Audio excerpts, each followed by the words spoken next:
Hi, this is my project video 1 for my communication project, and I am working with a 3rd grade 8-year-old named Allison. I have known her since she was in kindergarten. I was her teacher that year, then she went on to 1st, 2nd, and 3rd grade at our school, and this year I get to be her special ed teacher. So I do pull-out classes with her a few times a week, and she is receiving SPED assistance for math and for English language arts. The reason I chose Allison is because she has always been a very quiet young lady, very rarely will respond verbally. Once in a while, she'll give a head nod or just kind of duck her head a little bit. Her mom is the dance teacher at our school and has been there for a long time. So she's been there as long as Allison has been there. Her younger brother, he is in his 2nd year at our school, so she has family support. Her dad comes a lot of times and has lunch with all of them. So she's in a comfortable environment. She's used to it. She's run around the school, but she still stays very quiet. What I am planning with her is, I'm sorry, I am on the wrong page here. What I am planning to do with her is looking for a verbal response.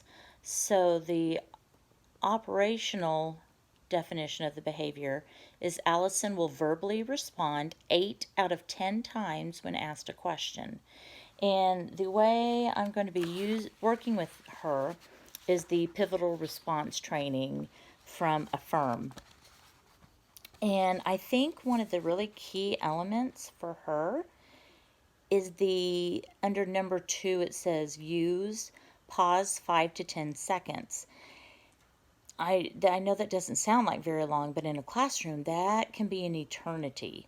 If it's just Allison and I working together, we can handle 5 to 10 seconds. We just kind of sit there. Sometimes she likes to, well, always, she likes to think about her response.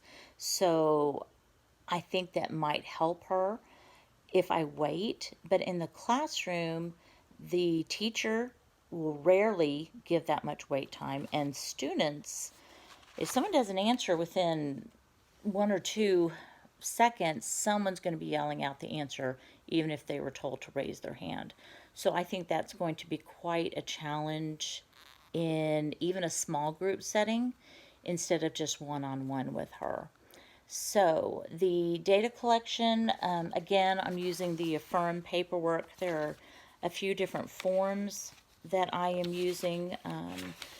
I've started with just handwritten notes, observations from our working together. I'm using the implementation checklist and the PRT activity plan. And I think that is what I may also use the interval data collection. I'm considering that once I go through everything else.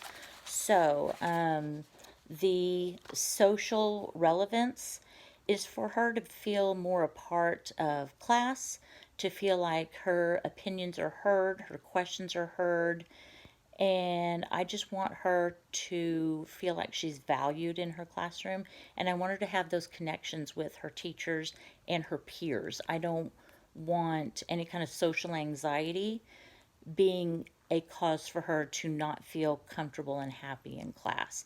So if she wants to stay quiet, that's fine. But I have seen her when she's just with mom or brother, and that girl has one of the loudest laughs and just will crack up over a great joke and is wonderful with her little brother.